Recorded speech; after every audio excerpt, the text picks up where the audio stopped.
Hi, I'm Kieren. And I'm Riku. And welcome to Artificially Ever After. For today's episode, can AI predict the future?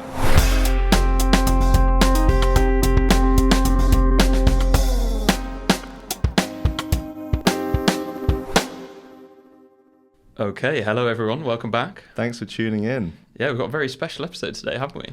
We do indeed. As the name suggests, we're going to be asking this question: can AI predict the future? Yeah. And that does lie pretty closely to my heart. Yeah, it sits right in your wheelhouse, doesn't it? Your PhD is basically focused all on this, right? Yeah, exactly. My whole, last 3.5 years of research for my PhD is asking this question, and also how can we use AI to predict the future? Yeah, and I think it's only fair because I've done a few episodes with kind of AI and biology type stuff, so it's about time that you get your time series fixed. So I've been waiting for this day. But that said, your research also uses time series. It does, true. We've both done a little bit of this, but let's just kind of talk a little bit about what we mean here. So do you want to just give us a bit of a high level, like why we'd want to use AI in this context? Yeah, I mean, if we just think, what could you do if you could predict the future? You could kind of think that's like a superpower, right? It's kind of like time travel. Crystal ball. Yeah, exactly. But we just want to make it clear that we're not really talking about predicting the future in that sci-fi sense, literally time traveling or will the prophecies come true? But really, we're focusing on the fact that it's really important and useful if you can maybe predict your health condition over the next few months. Like, imagine if someone told you that unless you change your actions today, your health will decline for the next 3 months. Yeah. You'd want to know that information. Or maybe you're an investor, you want to know which startup is going to explode or fall in the next 5 years. Or even more commonly, just checking the weather tomorrow, or whether your train's going to arrive on time, or even, when you forget to cook your meal and you get an Uber Eats or something, like when's it going to arrive? So yeah, I think you kind of played it down too much, even though it's not like sci-fi predicting the future. I still think if you can nail some of these tasks and know what's going to happen before they happen, it's still pretty cool. That is very true. And I mean, clearly this can save lives, make loads of money, and also just sort out all sorts of logistics and save all kinds of resources. So I guess maybe kind of to contextualize what you were maybe hinting at there is that there are practically some challenges that we can't get around, right? Which means that we can't have a true crystal ball. And that just comes from the kind of randomness and chaotic nature of like most things that happen in the world. So there is an element of randomness, which means that we just cannot know everything that is going to happen, maybe to like the perfect precision or detail. So, I think in the most like clear setting of that, like you couldn't predict next week's lottery numbers because that is a truly random event. But just as equally, maybe a slightly lesser version of that is that it's very hard to predict the stock market because it is this own kind of beast there's a lot of randomness there and things that we can't predict. So that is another thing that people are trying and working very hard, and people get paid a lot of money to try and predict that. So there is an element of it that we can try to gauge what might happen in the future. But I think with a lot of these applications, there's a certain aspects that means that we can't predict it perfectly. So the real question is what within the future, what aspect of that thing or that kind of property or your health, what can you actually predict, and to what kind of extent is it predictable? Like you maybe have to kind of abstract slightly or be a bit more general in what you're trying to forecast rather than the future in its entirety, down to exactly as it will happen. So it's very context dependent, I think, is what we wanted to get at here. As you can probably imagine, like there's a couple of examples we just gave. Some things are easier than others, but we're going to get into all of this today and unpack it, because there are some things that AI is doing incredibly well at and can actually predict the future, predict things before it happens, which is super cool. So yeah, exactly. And I think the core idea is understanding when the kind of situations and conditions when AI can predict the future well, and really understanding what the core characteristics of those conditions are. And we're going to go through each of those today. Yeah. So do you want to go through the structures today, Kieren? Yeah, definitely. So we're going to just start off in segment 1 now with understanding what exactly we mean by predicting the future. So just a little bit more structured version of what we were just getting at there. In a very mathematically simple way, but an intuitive and hopefully fun way. And then a bit of history. So, as with a lot of these episodes that we do and the applications of AI wasn't the first thing to try and tackle the problem. people have been using computers and mathematics in lots of different ways to try to find patterns in things that happen through time and try to kind of predict things before they occur in the future. So we're going to go into that history a little bit, all the way back to, I think you've got a little something in there to do with the Bible, right? You're going all the way back. Then after that, in the segment 2, we will dive into how AI actually understands time and can predict the future. So just looking under the hood a little bit at what it's actually doing in order to predict the future in some of these settings. Then after a fun fact break, we will come back and look at where in the real world and lots of different sectors and applications are people using AI to try and predict the future, such as stock markets and financial markets, but there are plenty of others as well, which are really interesting and cool. And crucially as well, what makes them break, and in each of those settings, like why it's tricky, given that context in that particular application, to use AI in this way. And then lastly, we're going to get into the kind of ethics and what it means for society. So, I think you hinted slightly at it earlier then, like giving an intuition about what could you actually do if you can predict the future. Like you can imagine all of these good things, if we're using like your health as one example, but maybe a kind of insurance company comes along and uses that for something not so great. So yeah, we're going to dive into all those questions and maybe a little bit of free will in there as well if we have time to get a bit philosophical. But should we get into it? Let's do it. Okay, so Riku, do you want to tee us off and just talk about exactly what we mean here and what the problem is that we're trying to solve? Yes, so first things first, what is a time series? Like, what do we actually mean by... Seems like some good context to have before we get into this episode. Exactly, yeah. So as the name might suggest, so when you're predicting the future, there's this... you're trying to predict the future of a sequence. And this is what we call a time series. So it's actually a data structure. It sounds really technical, but just think of it really simply as a bunch of measurements taken over some sequence. So where order matters. It's like this thing happened and then this thing happened. It's not just like a bag of things. It's like everything in the bag is strictly ordered in a certain way. Got you. So I've got like a kind of Excel spreadsheet in my mind here, but it's in the sense that maybe every single row has to come after the previous row or something. Like the order is really important. Yeah, right? exactly. Yeah, just like, like the row number. Yeah. That's technically a time series, quite a boring one. Nice. Just Yeah, there you go. 1, 2, 3, 4, 5. Yeah, exactly. Yeah. So just some examples, like you could imagine maybe you start your day off with a fresh phone battery, 100%. And throughout the day, depending on how you use it, your phone battery will slowly start to decline. Nice. That's a time series. It's a bunch of numbers over time. Your heart rate, so your heart rate changes over time. Something that we'll get onto a bit later is the energy in a city. Is also a time series. So during the day, all the offices are turning on all the fans, all the air conditioning. There's a huge demand for energy, and that changes over time. And at night time, throughout the time of day. Yeah, exactly. So in my head, I'm kind of picturing here as well, like maybe I'm being too constraining, but anything you can sort of plot as a nice line almost, where like the points join up, and it makes sense to look at it from left to right almost. Yeah, exactly. Maybe that's too restricting. But the reason why I said it's like a data structure is because like, and maybe we'll touch on this a bit later, but something like language is also technically a time series. But you wouldn't really, I don't know if you'd call it like, I'm measuring each word over time as I write my essay. But the point is that it's strictly sequential, right? Yeah. So, nice.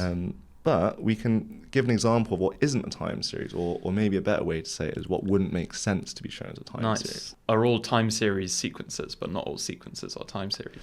Yes, exactly. Let's get into it, because you could, for example, roll a dice 100 times, and you might want to predict kind of the next number of a roll, and you might think you have this amazing data set. You have like all the history of the numbers that the dice kind of gave you when you rolled it, but that wouldn't really make sense to use as a time series, because there's nothing about the past rolls of that dice that kind of constrain what the next number is going to be. Every time you roll it, it's just going to be a number between 1 and 6, right? Got you. Yeah. So that's the core idea here. It's like any measurement where it makes sense that the past kind of constrains the future or affects it, that is kind of what we mean by a time series. Nice. What if your hand gets super duper tired and you kind of just like flop the die onto the table and it's just the same number every time? That's a really good point. Maybe a coin toss, could that be another example? That's a really good point. Exactly, a coin toss as well. But we will get onto this, because actually, in fact, it's coming up right now. So yeah, that's a really good point though. Like the fact that your hand kind of gets tired over time might actually make that data structure worthwhile using. So yeah, let's talk a bit about randomness though whilst there, because clearly the roll of a dice is something that's really difficult to predict. A bit like predicting the lottery ticket numbers like next week, right? So randomness is a big problem in machine learning as a whole, not just in time series forecasting, where you try to predict the future. But the main kind of definition that we're going to roll with is something like, for some input, so some kind of measurement of the world, if that input can have lots of different outcomes, that means you have some randomness in the system. So that's why, like with the like dice roll or coin flip, like you can only really see like a hand and it flips. But imagine if you like knew all the atoms and like where exactly where the hand is, exactly how fast the wind's moving.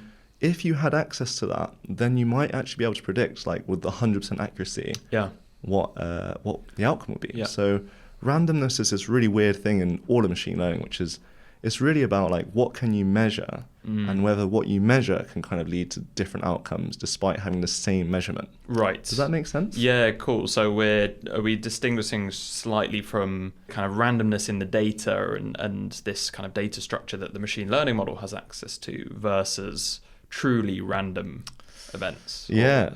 Now it feels like we're getting philosophical already now.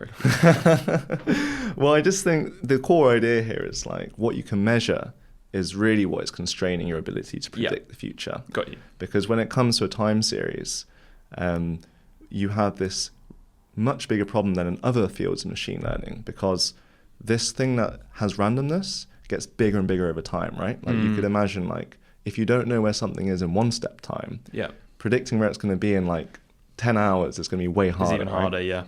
Makes sense. So that's why randomness is a really big problem in forecasting the future. Nice. Yeah, and there's one more really interesting thing that affects whether you can predict the future, and that is feedback loops. So you mentioned earlier, like, it's really hard to predict stock markets, right? But there is this irony that happens when you predict the future in these kind of really interactive settings. So if someone really famous, like Warren Buffett, for example, who, admittedly probably is an incredible economist. Predictor of that. Yeah. But let's just say he was just a famous person. Okay. Because so many people are watching his predictions, if he predicts like, buy Alphabet stocks now, other people might join in on their prediction, which will inflate the value and therefore kind of make this prediction into a reality. So there's this feedback loop going on there where maybe the stock wouldn't have actually gone up, but because Warren Buffett made that prediction, his own prediction became a reality. Prophecy, yeah. Exactly. So we need to watch out for those, which comes into our ethics section. Yeah. Perhaps the inverse could be true as well, right? Maybe if you predict a stock is going to crash, which it might well have gone on to do if everyone, I don't know, starts selling or dumping it or something, or the other way around, perhaps you're able to recover it and prevent that thing from happening, and then the prediction looks like it was wrong. There's a really funny example of this in boxing. So do you know, I'm sure everyone knows the artist Drake. Yeah. So whenever Drake bets on someone winning, everyone kind of bets on the opposite because Drake always loses the bets. So. I don't think he knows much about sports. He should stick to music, but he does always make really, and for a lot of money as well. That's another good one, isn't it? Betting on sports to predict the future. Yeah. But, cool. So I think the core idea here is like when you're doing forecasting, predicting the future, we normally ask in machine learning, like, can we just find a pattern? But I think we just really wanted to use this section just to discuss that. In forecasting, the core idea is like understanding the patterns where the past actually affects the future. Yeah. And that these patterns need to be kind of stable. So the amount of randomness needs to be really much lower actually to be able to predict the future than in other machine learning. Okay. We need to be measuring enough things. And there needs to be some kind of protection from these feedback loops if we actually want to like meaningfully predict the future. Which seems tricky, right? Because I think a lot, as we'll come on to in segment 3 when we talk about the applications, like a lot of them are to try to like understand if things might go wrong, or if you carry on doing something in some way, it goes right and more in your favor. So they are very often to like guide behavior, right? Yeah, exactly. So these feedback loops seem like they're hard to get around. Indeed. Yeah. It's like, because we live in an interactive world, we're not just like observing it, right? Exactly, Cool. But so how long has this been a problem for, Riku? We're going to take it back now and see how long people have been trying to predict the future. I was really excited to do this part of the episode because I had this idea in my head straight away. Like, humans have been interested in predicting the future for literally thousands of years, and almost certainly this is not the first kind of example of this, but I just thought it'd be fun to include. But like, literally around 0 to 100 AD, if you were to read like the biblical texts, so like in the Bible, like the book of Revelation, for example, it like predicts the end of times. Or maybe a lot of people were like, oh, when year 2000 turns, the world will end, and all these kind of prophecies, right? And the first type of forecast is this kind of prophecy, kind of like a narrative, and they're often like symbolic or meant to be understood through like some interpretation. So maybe when some people would read the Bible and say when they said the world will end, they meant like to warn us from financial crises, climate crisis that's going on right now. I think a lot of people do interpret the Bible and kind of make that as the end of the link. world. So I think the core idea here is like prophecies and these like narratives to predict the future, like that there's no real way to falsify them, because they're just saying like this thing will happen at some point. There's no kind of the minute you say exactly when it's going to happen, you can it's easily not a prediction. falsify it. So you're differentiating this, right? So that I guess that falls in the category of like stories rather than kind of actual predictions that we're talking about here. Yeah. Which they do, it does seem very. I know you're saying we've been thinking about the future and trying to predict it for a very long time. It feels very kind of innate to human intelligence and storytelling that we don't just talk about what's happening like right now. It's all about what's going to happen next, or or even what's happened in the past as well. It feels a small amount of time that we're just talking about exactly what's going on in the present. So that's what they say, don't they? Be more present, but we're too busy thinking about the future. But, as Master Uguay said, though, the present's a gift, so should focus on it more. That's why they call it present, isn't it? So, moving swiftly onwards 1,600 years. So, in 1705, Edmund Halley predicted the return of Halley's comet. And just the quick story of this is like, so in the 1600s, this man called Kepler kind of developed these equations for how planets move, and then in 1687, Newton did the whole thing with the apple falling on the head and gravity. So just this, that little thing, discovering gravity. So, basically Halley actually observed that like there's these observations of a comet coming around, like visible to the Earth in like 1500s, 1600s. And he actually used like these equations and did the first ever kind of 50-year plus prediction into the future in history. And he predicted that the comet will come back like in 1758, and indeed it did. I guess planetary motion, like you're talking about this randomness aspect, it seems like one in the kind of vacuum of space that at least maybe on our time scale of 50 years, randomness is almost like non-existent to a degree. That's such a good point. That it's actually predictable, right? That's exactly the point. So like, it's not surprising that one of the first long-term predictions in history was in this system where like the randomness is really small. And by the way, fun fact, the next time it's going to come is 2061. Oh wow, that is a fun fact. Let's hope it doesn't hit us.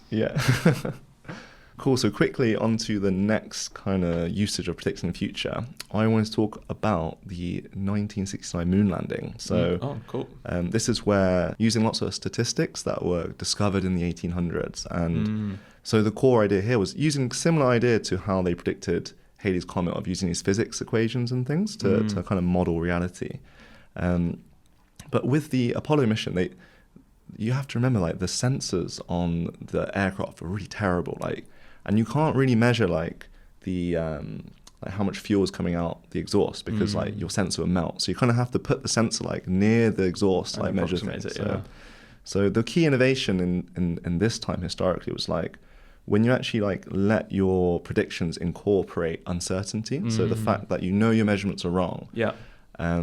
That's how we actually managed to like land a rocket on the moon. So that's the next kind of big lesson historically. Is like when we embrace what we don't know, we can actually be less wrong about the future. Nice. So just in that context then, so they were kind of predicting fuel usage over time or like trajectories as well? Exactly. I guess it's all of those, isn't it? Like where the rocket is, where it will be. Cool. So we're going to jump right literally to just under 3 years ago, so in 2023. Google released something called GraphCast. Okay. So just before you get into that though, so then between that period of kind of 1970 and 2023, we saw this transition, right, to much more data-driven approaches where we just like look at lots of data to try and understand the time series, right, which led to GraphCast. Exactly. So this is pinnacle. The era that we're in now, which is like no more human intelligence. Yeah. Take all the measurements and then just train a machine learning model to learn from the data. And annoyingly, it does really well. Yeah, and we picked this example because it's actually something we all use every day. So to predict the future of the weather, so weather forecast. Historically speaking, so for over 50 years, weather forecasts were done by physics simulations, and these take hours to actually do, which is kind of ironic because the weather kind of changes so rapidly, right? So you can see why there was a need for a new solution. And basically Google trained this huge model that can now generate forecasts for the future of the weather in just like less than a minute rather than these hours on these physics machines. Yeah. And outperforming them. So it's completely changed how we predict the future of the weather. So yeah, I just think like that's a great way to end this kind of history of like, can AI predict the future? Because the answer is kind of 100%. So yeah, it's at least in these kind of useful domains, right? Yes. So, yeah. But don't switch off there now that we've answered the question of can it predict the future, because now we're going to get into a little bit about how it can. Oh. Cool. Somehow I've been color-coded with this task on the episode plan here, Riku, even though this is your PhD research, but we're going to stay fairly high level, so I think I've got enough knowledge of time series. Hey, you're underselling. I know you've done a lot of time series stuff in your research. Well, funnily enough, actually, we've kind of switched, haven't we? Because I started my PhD doing more time series stuff before you did, and then I kind of fizzled out slightly and focused on other things, and then it's become your whole PhD. But just on that point then, whilst I mention it, so I just wanted to start this section off by highlighting that predicting the future, which the kind of official term for that, which I think we've mentioned a couple of times, forecasting, that is only one kind of area of this world of using AI and machine learning to understand and do things with time series and make predictions. And my little experience with time series with machine learning actually wasn't really within the forecasting category. It was in these other two main ones, which one is classification. So that is trying to understand, if we look at a time series or a period in time, what's happening or what type of behavior is that, for example. So I think a really intuitive and easy example of that is if any of you have a smartwatch or wearable device. A lot of them nowadays, whereas previously you used to have to go on, if you were doing exercise and you wanted to track your run, or you wanted to track your weightlifting, you'd have to go on and select that as the category of the activity to track. A lot of them now, not mine, I've got a relatively cheap one, but a lot of the fancy new ones, they just do it for you. Like they can classify and they can know from the time series data that they're measuring. So like your motion through time, your heart rate, all these things that we've now mentioned that are time series, it can classify those as a certain activity. So it can say, looking at this period in time, that person is sitting, and then another period of time they're walking or running, swimming even perhaps. So this is kind of one area where it could be useful, but there's all sorts of applications, which we'll get into in the next bit. I just kind of wanted to highlight that this is a different task that can be done.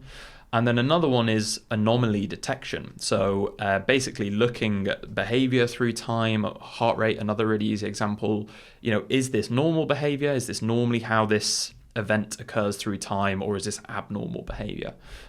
So yeah, there's more to just trying to predict the future that is very, very useful. I think a lot of the applications that we'll come on to see actually fall outside of forecasting too, and do actually fall within classification and anomaly detection. But yeah, so let's try and quickly look into and answer the question of how on earth machine learning does any of these tasks. How does it firstly even see time? Because, I think we completely take it for granted that we just exist through time and perceive it. Whereas it's not so intuitive for computers because they just see everything as numbers, basically. So a computer doesn't understand the difference between like Tuesday or Sunday or like 3 p.m. And 5 p.m. like intuitively. So we have to represent that in the data structure, as you were mentioning. So for instance, the computer may have a sequence of numbers about the temperature occurring throughout, a month, for instance, but it doesn't intuitively know that that's occurring through time. It just sees one temperature value after the next. So it won't know like when a weekday was. Exactly, yeah. So what we have to do is we also have to add information which gives the computer some intuition and understanding of the time. So that could just be, for example, with that weather example, we just have another sequence of numbers which represent the days of the week. So it would just be 1, 2, 3, 4, 5, 6, 7, and then it would go back, and then 1, 2, 3, 4, 5, 6, 7. Right. So with that information as well, even though it's not explicitly saying Monday, Tuesday, Wednesday, Thursday, Friday, Saturday, Sunday, whoops, but forgot 2 days there. It can spot those like the it's ones. those patterns that correspond and correlate to days of the week as we understand them. But that numerical representation is enough for the computer. So if you got the Monday blues, the AI would just be like, just hate the number 1. What? Yeah. It's like it's a 1. yeah, exactly. Okay, that makes sense. One's going to be rainy. So it's kind of giving the AI clues, basically, and we can be smart about these, and that's part of the challenge with a kind of person trying to train machine learning is this way: is how do we numerically represent time, basically? And there's lots of different ways to do that. That's useful. Yes, exactly, and it's very context dependent as well, right?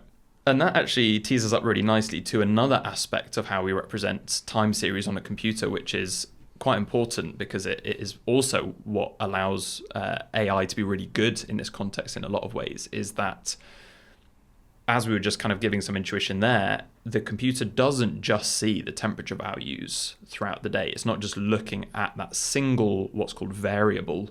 So that would be, we call it univariate, where we're just looking at temperature, for example. Very, very often, most of the time, we represent the data with multiple of these variables, multiple of these features. So the AI is also capable of looking simultaneously at the temperature and the air pressure and humidity, for example. So a lot of these applications, when we're trying to predict something in the future, we're looking at loads of these features which normally are kind of within the same system and linked to each other to some degree. And that allows us to kind of leverage much more information rather than just looking at temperature. If we know those things also help us to kind of predict temperature, for example. Right. So it's like univariate is this one thing varying over time. So it's like, I guess, like a line wobbling around, and then multivariate is just like, well, have more than one line. Yeah, almost like if you're thinking of like a spreadsheet versus like a line plot, right? So if we think of the columns of an Excel spreadsheet as your steps through time, so you're looking from left to right.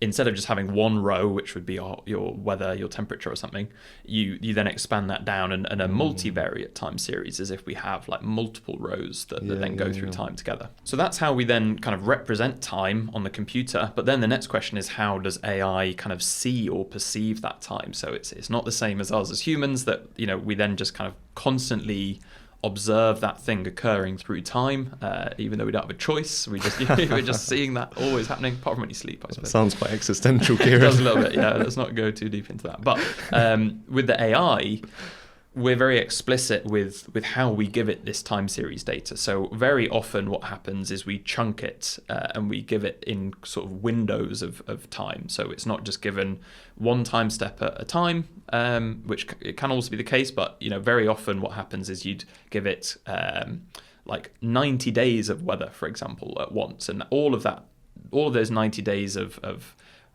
temperature data and pressure and humidity, whatever, all that goes into the machine learning model. It looks across those 90 days, and then in a forecasting task, for example, it might be asked to kind of predict the next 2 days or something. So this idea of windowing, that we don't just, it's not like a kind of ticker tape type thing where you just have this constant stream of information going in and then coming out, and it just kind of works its way along one step at a time. And show my age a bit there. Like we another thing that we select and design as kind of machine learning engineers is we choose how big that window is and how much of a window we want to try and predict or go into the future. And I think just one way to intuitively understand the windows, it's like you're like, well, given the last 5 days of weather, what will tomorrow look like? And And maybe you go, oh, well, actually, if I knew the last month of weather, it'd be better. Yeah. But maybe if you give it like the last 1,000 days, it's like, well, the weather 1,000 days ago didn't really help. So like there's kind of some sweet spot that's like, it's also a bit like your you can kind of remember things since maybe you're 4 years old, but this window size is kind of like the maximum time limit of your memory. And a nice intuition whilst you're on that point, actually, of deciding window sizes and longer might be more useful for weather.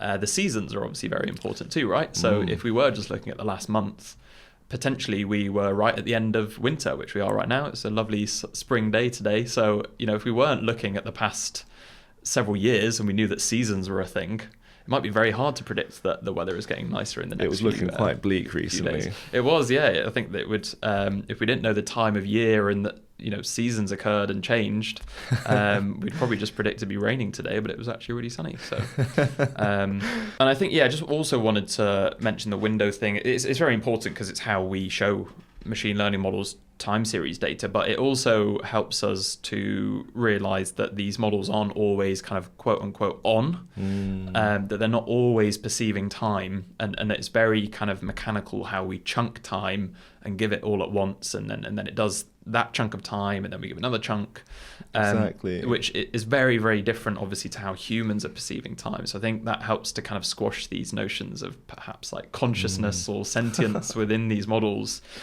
Maybe it would be a lot easier to think that's what's happening if they were just always on and always just perceiving time as it occurred as humans do, but that's just not the case. I think the core word here is AI models can perceive time, but can they experience time? It's a very different thing. And I know we're talking about predicting the future. If you just let's talk about ChatGPT. I know we said we won't, but I mean, it predicts the next word, right? In some ways, it's kind of predicting the future of what you're going to say. But like you can get it to like tell you that it's going to like write something for you in 5 minutes time, but if you kind of exit that chat and come back a year later and say, all right, send it to me, it'll go, oh, shit, here you go. I'm glad I wrote it on time. Yeah, I see what you mean. It clearly has no experience of time. It's just kind of seeing whatever it's been given as time. Yeah. And what throws me off, though, now is they didn't used to have these in like chatbots, but they now do have access to like the dates and the time. Oh, really? And I think they're fed that, just as we were saying earlier, like as a kind of extra feature to give them a label for what time it is, which I suppose we just look at the clock, to be fair. Although we definitely have some, we have our circadian rhythm as a human. We do have some physical instinct of what time it is. So I think it's different for us than just, I don't think it's the same to say we just look at clocks to know what time it is. But the chatbots do have a clock. So they weirdly now say things like, oh, yesterday this happened, or like just today. I'm like, you're not consciously experiencing days, or at least I don't think they are. So anyway, we digress. So we spoke like how the AI model perceives time, but like what does it actually do with that now, Kieren? Yeah, so as you may have known from earlier episodes that we've done, or giving some intuition around what machine learning models do under the hood, they kind of take an input and map that to some output. Well, they don't kind of, that's exactly what they do. But it's this kind of mapping of an input to an output. And as we're just mentioning with this kind of windowing and this concept of the fact that a time series is something that occurs sequentially, one thing after the next, and they're linked in a certain order, it didn't make sense to just use traditional machine learning methods where everything was taken as the same input and it would just then map that to a certain output. It made sense to try to build something into the machine learning model that understood that sequence, that ordering of the data, and it was fed in that specific order. And the way that this was done, so one of the early innovations was building this type of machine learning model. So we have artificial neural networks, what kind of all of these models are called, because it's not a real neural network like we have in our brains. So is that an ANN? ANN, exactly, yeah. Whereas this innovation was to build something that was called an RNN. So the R stood for recurrent, so recurrent neural network. And this was adding this layer that allowed the data to kind of feed back into itself. And this essentially, I think the intuition here is that it kind of gave as much as we were just saying they're not conscious and don't have a perception of time, it kind of gave the machine learning model a kind of memory, so it would allow it to understand how things flowed in a certain order and link those back to different points in the sequence. But one of the big problems with these recurrent neural networks was basically that their memory kind of faded over time, just as ours does as well. They're sounding very human at this point, but I promise you they're not. They weren't very good at kind of having information persist over very long periods of time, so that the memory would just stay quite short. So you'd only, if you were trying to predict the weather tomorrow, it would very much focus on the past few days, and it would struggle to kind of leverage information from what happened months and months ago. So this led to another type of machine learning model which came out, which was another big breakthrough, and it made a lot of these problems easier, and it made the models better at kind of forecasting and classification and things. And this was called an LSTM, or a long short-term memory neural network. And sounds super complicated, but I actually like to mention them because they seem super intuitive to me, and like the way that, without going mathematical at all, just at a super conceptual level, what they do seems kind of like what we do as well. So they basically have these mechanisms within the machine learning model, within the artificial neural network, which allows them to take a new piece of information from a time series, so the new day's weather that it's looking at, and it learns to look at that new information, and it can treat it differently to a different day. So it either forgets some of that information, or it thinks, yep, that's actually really useful, I'm going to kind of retain that, and that's going to store in my memory kind of more than another day. So it's much more dynamic. So every point in that time series isn't just treated identically like it was done with the recurrent neural network. It learned to adapt, and it would be able to pick and choose things that it remembered more, or learn these more important patterns. And basically just, linking back to what we were saying earlier, that these older models struggle to remember things over long periods of time. This element within the LSTM, this kind of forget module, which allows new information to come in and then it can kind of dismiss it and not take it into its memory, basically means that the model just doesn't get overwhelmed with new information coming in. So it allows it to remember things over a longer sequence. Wow, honestly, if anyone looks at how an LSTM actually works, I'm so impressed with how you explained that. Thank you, that's very kind. I was very grateful that we'd be doing this at a high level, that's all I'm going to say. But yeah, they were really quite a breakthrough at the time, and adding these mechanisms within an artificial neural network, which allowed it to process data sequentially, in the way that it was generated. It made sense for time series data, and at the time it did really improve what we could do and how things and how well these types of models could perform. Cool. Maybe just as a quick analogy for like how these modules in the LSTM work. Yeah. If you are trying to predict the weather, maybe it's like looking at the weather every 10 minutes. Yeah. And that's a lot of data to remember, right? So maybe the most useful thing to remember is like when the big gusts of wind or the big kind of events happen. Yeah. So massive downfalls of rain rather than just like a couple of drops. Yeah. Like the RNN would kind of get overwhelmed, and because it has no memory in it, right? Like, And it treats everything equally. Yeah. Yeah. Whereas the LSTM can choose to forget everything that isn't like interesting. Major, or interesting. Is that kind of how it that's works? a nice analogy. Yeah. Cool. Nice. So that's what happens kind of under the hood in terms of how the machine learning model is then fed this data. But the way that it learns, just at the kind of basic level, is that it in the forecasting instance, it tries to predict the weather a couple of days ahead or a week ahead. Then that event occurs. We then go a week ahead. We see what the weather is. And then we can correct the machine learning model. So it just tries millions and millions of time through historic data where we already know what happened in the future. So we kind of pretend like the future hasn't happened yet. So we just kind of mask the future information from that previous window that it's seen. So that's another thing about how it's not the same as ours. It doesn't actually know whether something's occurred or not. But we can trick it into thinking it's present day, and we just do that millions of times, tries to predict the future weather, and then we correct it. And that's how they learn.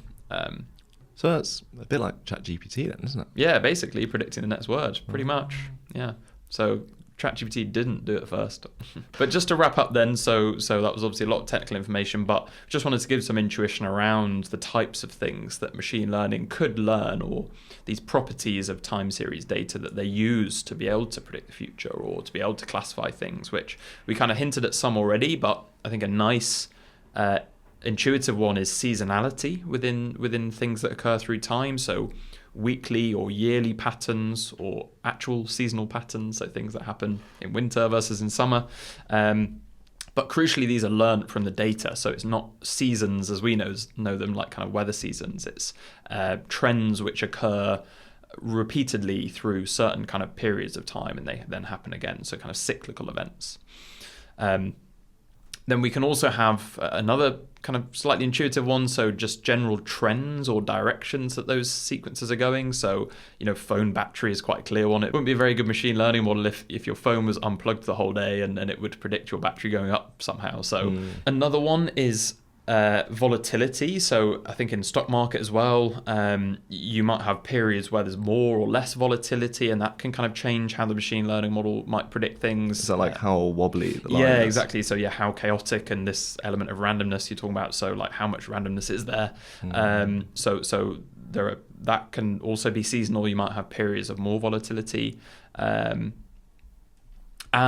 correlations as well. So this is something that we didn't touch on when we were talking about multiple variables in time series data.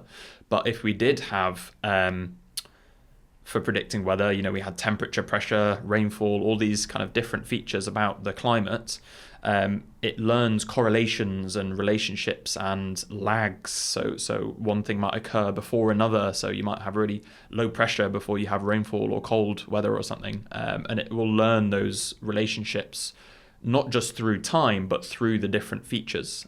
And that is kind of, I think, where machine learning really has this superpower beyond what humans can do. Because for humans, they might be able to see some of these seasonality and trends if they just plotted like your temperature, for example. But if you wanted to really accurately forecast the weather, perhaps you need all those complex patterns and the interplay between like pressure and rainfall and all these things that human would never be able to like visualize or plot those. And it would be so hard to kind of see those patterns as a human through our eyes. And that's where machine learning kind of really excels. Whoa, there was a lot of technical details in that section, but I hope it made sense. Yeah, hopefully it was interesting. Yeah. I think we covered kind of the whole landscape. There was a lot to cover in just a segment. Yeah, how machine learning kind of understands time. So I think we need a fun fact break. Let's do it. Okay, in time for a much needed fun fact. Who's going to go first this time? I think you've been first the past few times, so I'm gonna go first this time. All right. And also, mine is actually linked to an episode we did recently. Oh, really? But I'm not going to tell you any more than that just yet. But last month, a guy called Scott Shambaugh, I think that's how you say it. He is a volunteer code maintainer, which basically means that it's not his day job. He does this kind of in his free time. But these kind of open source bits of code, this one was for something called matplotlib, which, have you heard about it? No, but I use matplotlib all the time. So, which super niche technical thing, like me and Riku use this bit of software every single day. I think a lot of people that have ever done any coding will have known about this. But anyway, his job was basically to review code submissions, because this bit of software is managed by like members of the public, and he would check if people have made changes to the software and review whether they should be incorporated or not. And he rejected a submission of a code change, which is a very routine thing for him to have done. However, the rejected contributor then fired back with a public blog post, publicly attacking Scott by name, accusing him of gatekeeping, bias, and trying to block kind of competition or like improving this software. So it's this really long blog post, basically just like defaming him. And yeah, it just looked like this kind of classic internet beef where someone got told that they couldn't do something, they got told no, and then it escalated into like a smear campaign. But the plot twist was that the angry contributor, MJ Rathbun, was an AI agent. Oh, damn. linked to this OpenClaw or Maltbook ecosystem, which is what we did a recent episode on. No, so it's just this AI agent like going around the web, and it tried to change some software and submit a request to change it, and then it got rejected, and then it, potentially on its own accord, it went and just like defamed this person, and rightly so. He was kind of really angry and concerned for his reputation, this guy Scott, because he was thinking, imagine if like future employees use tools like ChatGPT or other like chatbots to go and research potential job candidates. And without any explanation, it came back and had like read this blog post by this AI potentially and said like, no, don't hire this person. He's super biased and like doesn't like competition. So yeah, that was kind of crazy. That is really scary and like Very scary. really important to know as well. Like that AI agents are at that level now. So. Yeah, I think that is definitely a prompt to anyone listening to go and give our recent short stuff episode a listen, which is Are the AIs Conspiring Against Us? So wow. Can't believe we referenced an episode in our fun fact break. Fun fact, yeah, I don't think that's happened before, has it? So. Oh gosh. On to you. So my fun fact, we kind of actually mentioned it really briefly earlier. It's on Apollo 11. Yeah, I was going to say, second time mentioning Apollo. Yeah, first human-made craft to land on the moon, 1969. So I just wanted to highlight, the onboard computer that actually helped the humans land on the moon had 2 kilobytes of RAM, 36 kilobytes of ROM, so that's like how much memory it has, and 1 megahertz processor. Okay, I just wanted to compare that to an iPhone 12.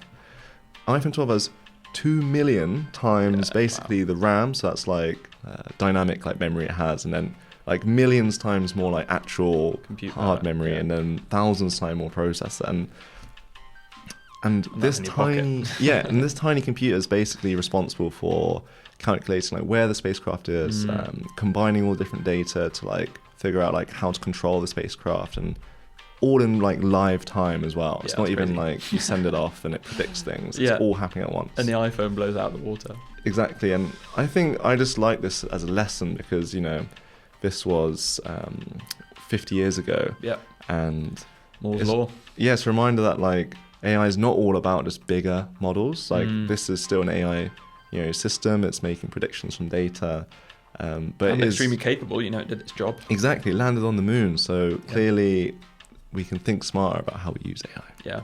And just an incredible testament to the advancement of computing power. It's absolutely mind-blowing how quick things change in that world. Yeah. Cool. Shall we get back to it? Let's do it.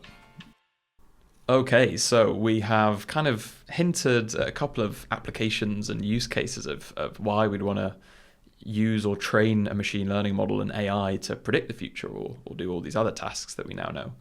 But Riku, do you want to kind of cover this a bit more thoroughly and dive into where today machine learning is being widely used to understand time? Yes, of course. So I think straight off the bat, I'm going to talk about some forecasting use cases. And I think most people just think about predicting stock markets. So I actually want to use some more kind of societally practical applications, but I'm not trying to throw shade anymore. Anyway, so if you think about the national grid in the UK, don't know if you know how a grid works. I don't really either. Probably not. Probably a very vague understanding. But there's this really important balance between like how much energy you're producing and how much energy is actually getting pulled out the grid, because storing energy is really inefficient and difficult. This is clearly a really nice place to know if you can predict the future demand, right? Because that's why we love dams, by the way. Sorry, it's a complete tangent. Oh, really? Yeah, because it stores the water in it. Because when there's high electricity, you pump water up to the top of a dam, like hydroelectric plants. Sorry. Oh wow. They work as a battery, because in like peak production, you can power the pumps to pump the water back up, and then when you've got low, you just let it fall down, gravity. I never thought about energy pumping up. I just thought about energy. like stopping the water. But, anyway, sorry. Right, that's really interesting. We might keep that. Sidebar. Okay, so just a bit more for why this actually matters for you is like if the machine learning model actually like overestimates how much demand there'll be, you're literally going to be paying a higher price, and there'll be not only that, there'll be wasted energy because it wasn't even used. And if it underestimates, well, then you're going to have like a blackout. So that's also not good. Yeah, I never thought I'd say you'd want to err on the side of overestimating and Yeah. charging more, but Yeah, literally. But now let's just like use the lessons from the first half and just think like, well, if you train a machine learning model to like predict this demand, let's say before COVID happened, what do you think happens like when something crazy happens like COVID, where all of a sudden people are not working in the office and they're all working from home?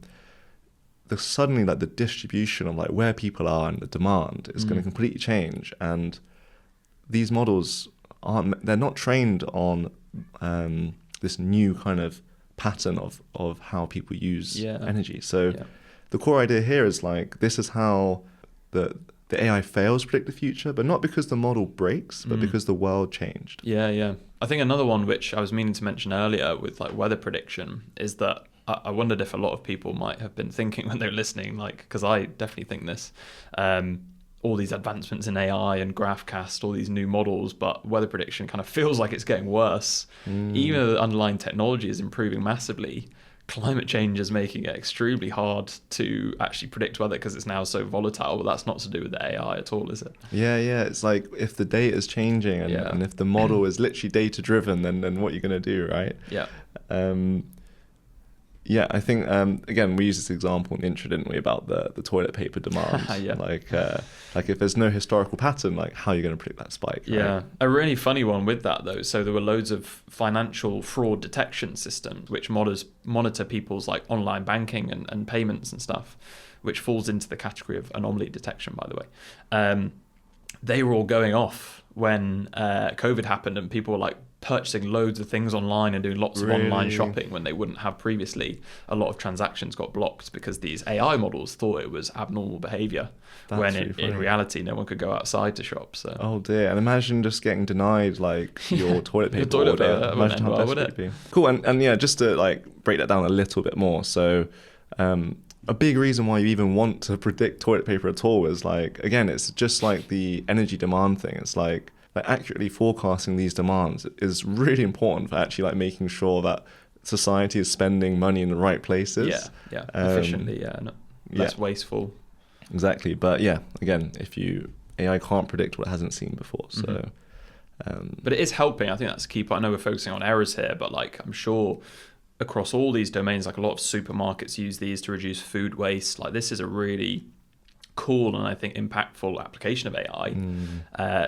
One of the better applications of machine learning is so that we're less wasteful, and with how many people there are in the world and as much as we consume, like things like that help us to actually reduce wastage and consumption. So next one, I think we all use it. It's not the weather forecast, it's Google Maps or some route navigation application. But yeah, so when you say you want to drive to London, you're like, right, start in Bristol, go to London. It will estimate how much time it will take for you to actually get there. But it's calculating that time based not just on like the conditions it knows now, but also if it knows that there's like a rush hour. So maybe if your journey's like 2 hours long, at 3 p.m. maybe you're fine. But because it knows that you're going to go over a peak period in like an hour's time, midway through your journey, it'll go, right, change that. Got to add up the time. That's true. I know also on Google Maps, you can, when you do estimate a route and you do a navigation, you can change the time to like tomorrow or something, when it's like when do you want to set off or when do you want to arrive by, and it completely changes the time estimate. Exactly. And so there's that, and there's also this is a really good example of how predictions actually change the future. Because, for example, imagine if everyone, just like you did, plan ahead. It's a great quality of yours, by the way. I definitely do that. But if everyone went, right, I'm going to drive to London from Bristol on Saturday, and everyone picks that like fast route that you found, all of a sudden on the day, that's going to be really busy street. So that's kind of where this positive and negative feedback loop can come in. Got you. Ironically, if there's a busy street, Google Maps won't recommend it, and pretty soon it's going to become an empty street. So that is how these feedback loops come out. Maybe I'll use that actually whenever I plot a route and it gives me multiple options. I obviously click the one with like the shortest CTA, but maybe everyone's doing that, so I'll pick the longest one next time. Oh no, this is not advice. And I'm going to blame you when I rock up late. Well, maybe if everyone was using the same I'll test app, it out. So next thing I just want to highlight, and these aren't really, this is almost like the opposite of a use case. Okay. These are kind of how it goes really wrong. Okay. And it's called spurious correlations. Wow, okay. I'll have to dive into that one a bit. But yeah, you know how earlier we were talking about how like when you represent time to a time series like AI model, it kind of makes it spots these patterns. So maybe you are like kind of more sad on a Monday, so it kind of can predict that if you know it's going to be Monday tomorrow, right? Got you. But sometimes those patterns aren't very accurate. So just so we're clear then before we go into these examples, so spurious correlation, so it's kind of like the metaphor, like correlation doesn't equal causation, right? So just if you plot them together and they seem to follow the same direction, it might not mean anything. Is that what we're talking about? Exactly. We're talking about like predicting the future kind of has to come from a meaningful place, right? So like, so just from these examples, then we can highlight exactly what we mean by that. So if you care about the number of deaths per year from tangled bed sheets, so I didn't even know that was a thing. Poor way to go, by the way. That's right. Turns out that if you measure how much cheese is consumed that year, it's a really good predictor Of the number of deaths by tangled bed sheets. Wow, okay. So there's a really strong I correlation. hope they're not correlated, yeah. So if you have this like machine learning model that takes cheese correlation as one of its variables, like it could really easily learn this pattern. Wow. But we kind of know that like if you eat cheese, Yeah, it doesn't cause you to... I don't think it has that causation, does it? Wow. Unless it like makes you run to bed and I don't know, have like a fit or something. They do say cheese before bed gives you nightmares, so maybe people Really? falling out of windows, yeah. Maybe it's got some truth to it. But another funny one is if you care about predicting how many swimming pool deaths there are, turns out that the number of Nicolas Cage movies released that year also correlates really well. So maybe, well, that's a bit dark, isn't it? But maybe if the only causation I can think of is you watch the movie and want to drown yourself. Because they're so bad. And you got any more cheery ones on here, Riku? Well, I actually got one. So some people like to kind of see whether the year of the Chinese zodiac kind of correlates to the S&P growth. So basically this big stock index of the American market. But well, there are these kind of, again, spurious correlations. So for example, like last year was the year of the snake, which historically actually has bad kind of correlation to good performance in the market. But last year it did really well. So this year's the year of the horse, and it also doesn't really have like that high hopes for the S&P, but causation and correlation are not the same, so maybe we'll have a great year. Right. Although it doesn't look like it if you've looked at the charts recently. They're fun examples. So just to clarify then, so why is it a bad thing though? Because, you know, if historically it has always been correlated that cheese consumption links to deaths by tangled bed sheets, why can't we just use that? It's a great point, and the real question is, well, what about next year? And so whilst historically you can retrospectively find that pattern, you'll often find with these spurious correlations that like when it comes to like now that you've spotted the pattern, that's not the same thing as like knowing that the pattern will hold, and oftentimes it won't. So and it could just be very coincidental that the pattern exists historically. So like, if everyone buys cheese and we can predict that really accurately, and we use that to predict like was it tangled bed deaths, like it's probably not going to do very well. Got you. So it won't predict the future. Nice. Cool. And just lastly on classification and anomaly detection, these other two usages that Kieren mentioned earlier. You mentioned the spam filters. Well, that was really funny. There's all like kinds, fraud detection, yeah, there's all kinds of amazing use cases. So actually, shout out to Hugh Day, one of our biggest fans, and also actually a guest on our podcast, which was really great. Like his whole postdoc research is actually on giving AI model the data of like wearables. So basically, sensors. So you strap some sensors on your body. And it tracks like what position you're in, and it's actually for people who struggled with mobility, and using that data, it controls like these AI kind of powered legs to help them like stand up and sit down. But obviously the biggest thing here is like how you only want it to help you stand when you want to stand up, right? Like imagine if you're gonna try and sit down and it thinks you want to like walk up the stairs. We're just watching TV, it keeps standing you up. Exactly. So like it's really dangerous, right? So like we really need this like a good ability to like detect Yeah, definitely. what the time series is saying. That's cool. So that's the classification task, right? Probably a bit of forecasting as well, right? Maybe. Yeah, exactly. You kind of got to predict like what they want to do next. But Yeah. another one, I don't know if you have an Apple Watch, but Apple Watches actually have like a medically approved detector for atrial fibrillation. Right. Yeah. Which is literally this episode of like unusual heart patterns. Yeah, and it's a heart attack, right?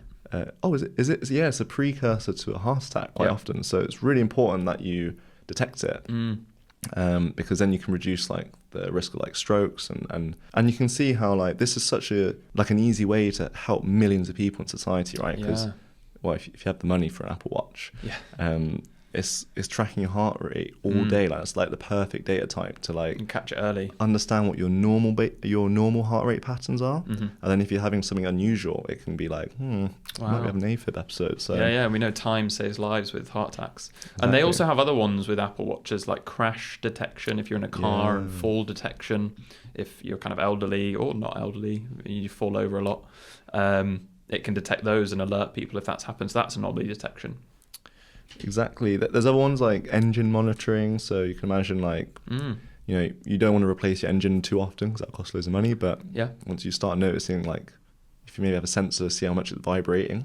On planes too, and kind of knowing when to maintain things and change parts. So yeah, time series everywhere is what I'm getting from this. They're kind of everywhere. Another one, really important one, is cybersecurity. So especially in this world of like agentic AI, you kind of want to track an online user's activity over time, and you can measure like when it's starting to act a bit normal behavior versus abnormal. Exactly. So I mean, it makes sense, right? Just going back to that point that it seems like everything is a time series, which very few things I guess occur like statically just at one point in time, right? And I guess so many things that we interact with and do as humans, understandably, is it changes dynamically, and it's something that we do today but also tomorrow. Exactly. Yeah, so it makes sense. Yeah, the main takeaway, just want to end this segment on like the same mathematical machinery that uses data from like national power grids, stock market, predicting stocks markets, heart conditions. Like these are all possible and being done today using AI methods, so learning from data and this way of understanding time. So I thought that's really interesting, and kind of like just looking forward, it's like what else can we use this technology for? Yeah, it's super cool.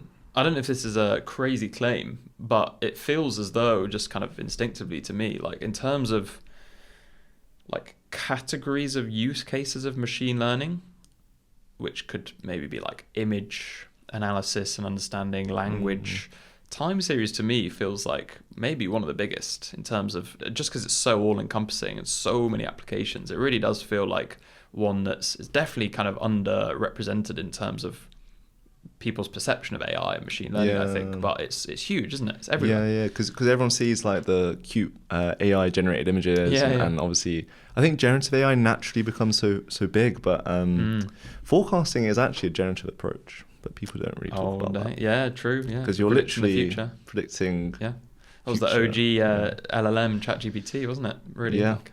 LSTM.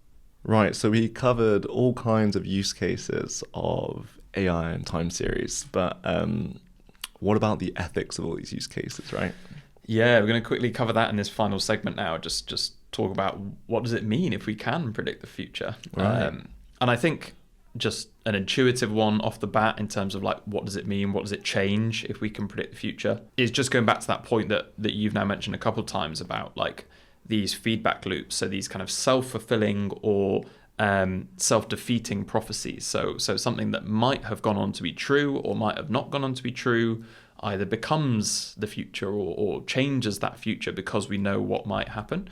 It's kind of like that thing in movies where like someone builds a time machine, you go back in time, but you're never allowed to change something that happens because it would just like change the course of history and everything will be like wrong. That's how it feels, doesn't it? It's like, you've got this crystal ball where but it's the future you change version. Your destiny. I know, it's the future version of that. Yeah. So that's one that's really interesting to think about, and it kind of, without going too philosophical in this segment, it gets into this idea of like free will, like if we can predict what's going to happen, or other people can potentially, if other people can like predict your behavior, predict like your purchasing behavior online or your social media activity, what does that mean for our own like free will? Is that is our destiny and our future kind of pre-written? I don't know.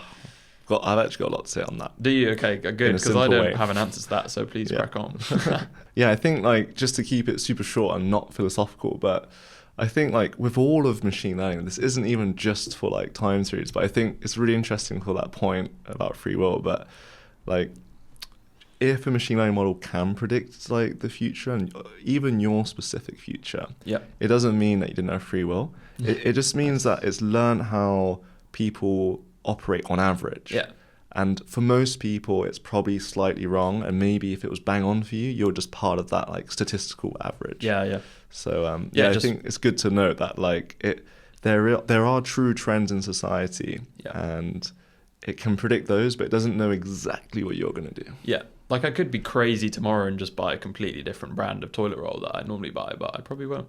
And so I do have that free will, but you'll probably guess which one I'm going to go and buy. So true. Okay, that's reassuring. So it's kind of simultaneously saying that we have free will and we're all just sheep who have patterns and kind of habits that we like. So we are creatures of habit. Okay, so the kind of next ethical implication is one, again, that is not unique to time series that we mention a lot, but it's to do with kind of bias. But an interesting one here with time series is that the models, just as we see with like an image classification model, for example, they're biased towards the data that they have seen, and they represent and often perpetuate the biases within the training data. But with time series, that data is inherently historical. So the data that you train on compared to the one that machine learning model is then used for when it's kind of built and deployed into the real world, the data that it's seen is always inherently going to be old,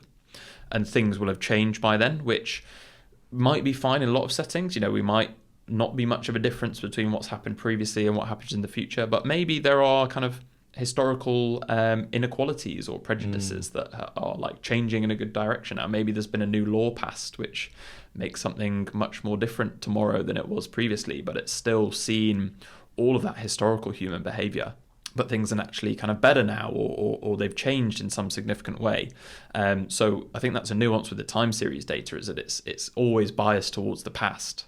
And ironically predicting the future. Exactly, yeah. So that again goes back to this kind of feedback loop. Like, if we are very reliant on them to predict things, maybe we'll always be stuck in the past.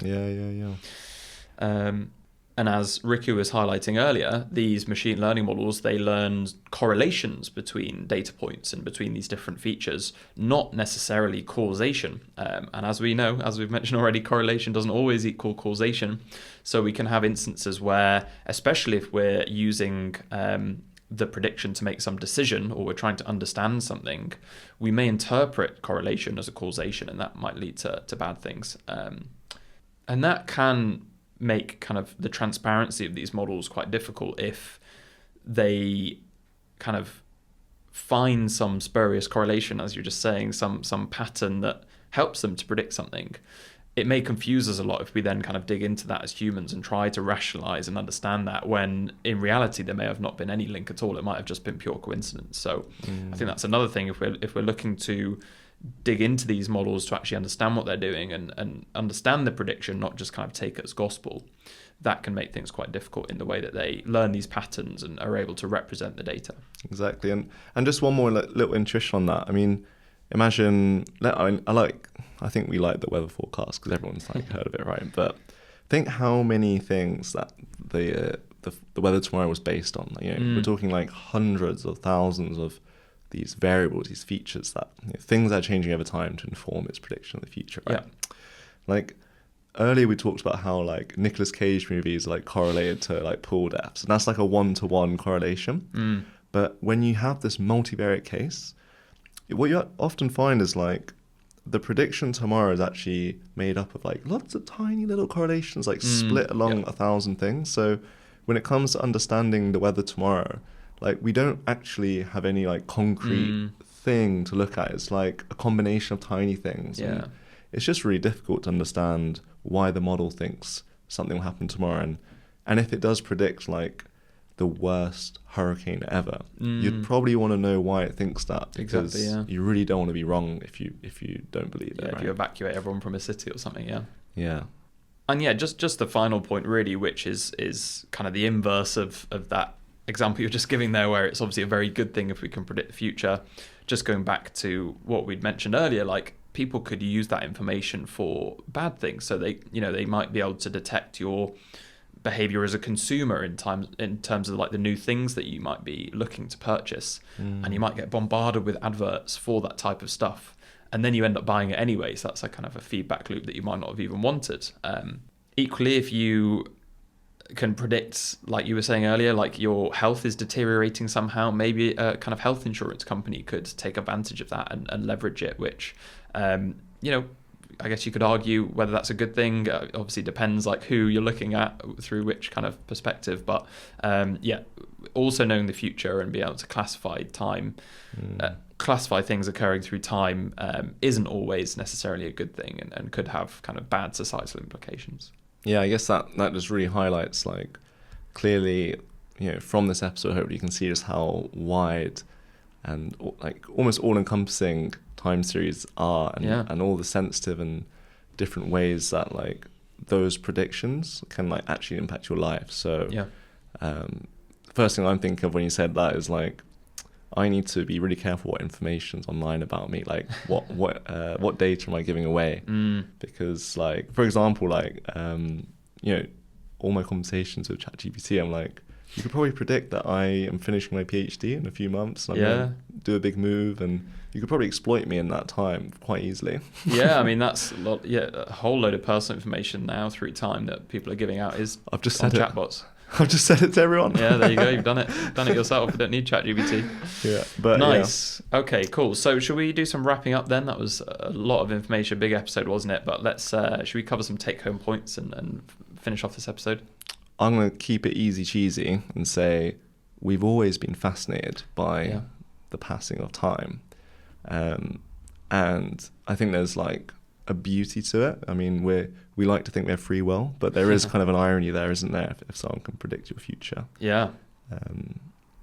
We looked at just how the actual technical method to understand time and do it computationally kind of grew, and it kind of peaks in this data-driven world that we're in now, which is the kind of AI age that people say.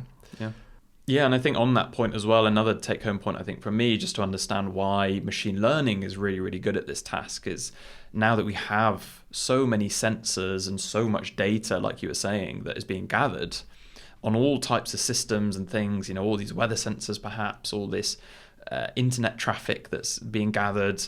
There's so much occurring through time at the same time, like so many features together, that is just primed for AI and machine learning to leverage that. And whilst that's super exciting, maybe it's slightly concerning as well for some of those reasons we were talking about, how good it might be able to get as we just get more and more data and more historical data too, right? Because we know that these patterns it sees occur through time. So if the further on we get through this AI and data era, the more of that historical data it has to leverage. But another point that maybe puts us at ease whilst we mention that is how we mention that whilst that is the case, whilst the data is being recorded continuously through time, these AI models aren't just kind of sat there observing all this data continuously necessarily, and they aren't kind of conscious in that sense, in that they're perceiving time continuously as it's occurring. They are very clearly trained with chunks of time, and that's how they learn, is to look at a window of time and then predict something. And often when they're deployed and out in the real world, it is kind of bits of software and these kind of code triggers which cause the AI to look at something or predict something in time. It's not like they're just sat consciously observing the world go by, basically. I think that kind of puts my mind at ease slightly. I think one more point just to end the episode as well, which is probably the main point, is like, the only thing that doesn't change is change. And the world is always changing. We're only on one trajectory of life. Like there's like the whole universe kind of is linked by time, right? Yeah. And these models are only trained on the past. So true. Hopefully we see things change for the better. Yeah, the future's always yet to come. They don't know that, do they? But yeah, when it comes to the capabilities of these models, like just knowing that change is always happening and that these models struggle with it kind of at least puts me at ease in terms of like what they're capable of. We can rest assured. Well, on that note, that was a lot of information. We hope you enjoyed that. hope you enjoyed that too, Riku, covering your PhD thesis topic and it's a lot area of fun. of the research. Yeah, it's cool. But I think hopefully we conveyed just how prevalent and important these types of machine learning models are that understand and predict things through time. So yeah, thank you so much for listening. If you enjoyed that, you can head over to our Patreon, where we have some extra episodes, bonus content, premium, behind the scenes, deep dives, more casual episodes where we just chat about our own things and research. But yeah, thank you so much for listening, and we'll Catch you next time.